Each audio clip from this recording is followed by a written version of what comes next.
പത്തനംതിട്ട ജില്ലയിലെ സ്ഥാനാർത്ഥി നിർണയത്തിലും രാഹുൽ മാങ്കൂട്ടത്തിൽ നിർണായക ശക്തിയായിരുന്നു, നിർണായക സ്വാധീനമായിരുന്നു എന്നാണ് നമുക്ക് അറിയാൻ കഴിയുന്നത്. ഇനിയിപ്പോൾ സ്ഥാനാർത്ഥികളെയും സൂക്ഷിക്കേണ്ടി വരുമോ? ഇങ്ങനെയാണെങ്കിൽ അങ്ങനെ ഒരു മുന്നറിയിപ്പ് കൂടി നൽകേണ്ടി വരുമോ? സ്ഥാനാർത്ഥികളെ സൂക്ഷിക്കുക എന്ന് നമുക്ക് നോക്കാം. എന്താണ് രാഹുൽ മാങ്കൂട്ടത്തിൽ ഇഫക്റ്റ് എന്ന് കോൺഗ്രസിന്റെ സ്ഥാനാർത്ഥി പട്ടികയിൽ? ലൈംഗിക പീഡന കേസിലെ പ്രതി രാഹുൽ മാങ്കൂട്ടത്തിലിനെ സംരക്ഷിച്ചിട്ടില്ല എന്നാണ് കോൺഗ്രസ് നേതാക്കൾ ആവർത്തിച്ച് അവകാശപ്പെടുന്നത്. എന്നാൽ രാഹുലിനെയും രാഹുലിനൊപ്പമുള്ള നേതാക്കളെയും കോൺഗ്രസ് പാർട്ടി നെഞ്ചോട് ചേർത്ത് പിടിക്കുകയായിരുന്നു. ലൈംഗിക പീഡനാരോപണം ഉയർന്നു വന്നപ്പോൾ രാഹുൽ മാധ്യമങ്ങളെ കണ്ടത് തന്നോടൊപ്പം എക്കാലവും നിലയുറപ്പിച്ച നേതാക്കളുടെ സാന്നിധ്യത്തിലായിരുന്നു.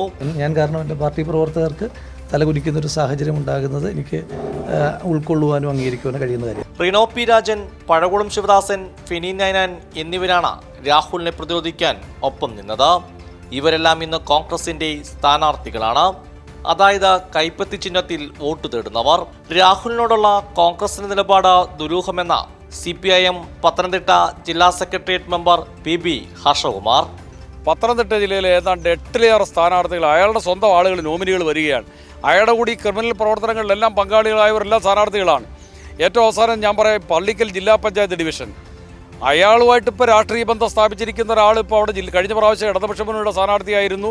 അയാളെ ന്യായീകരിച്ചതിൻ്റെ പേരിൽ ആ പാർട്ടി നടപടിയെടുക്കാൻ തീരുമാനിച്ച ആൾ അപ്പുറത്ത് പോയിട്ട് ഇപ്പോൾ അതിൻ്റെ സ്ഥാനാർത്ഥിയായി വന്നിരിക്കുകയാണ്. ഫെനി നൈനാനെ രാഷ്ട്രീയ കേരളം മറന്നു കാണില്ല. പാലക്കാട്ടെ പെട്ടി വിവാദത്തിലും വ്യാജ തിരിച്ചറിയൽ കാർഡ് കേസിലും രാഹുലിനൊപ്പം വാർത്തയിൽ ഇടം പിടിച്ച വ്യക്തിയാണ് ഫെനി നൈനാൻ. ഇപ്പോഴിതാ ലൈംഗിക പീഡന പരാതിയിലും ഫെനി നൈനാന്റെ പേര് വന്നു. പത്തനംതിട്ട ജില്ലയിലെ സ്ഥാനാർത്ഥി പട്ടിക ഒന്നുകൂടി പരിശോധിച്ചാൽ രാഹുൽ അനുകൂലികളെ ഇനിയും കാണാം. കൈരളി ന്യൂസ്, പത്തനംതിട്ട.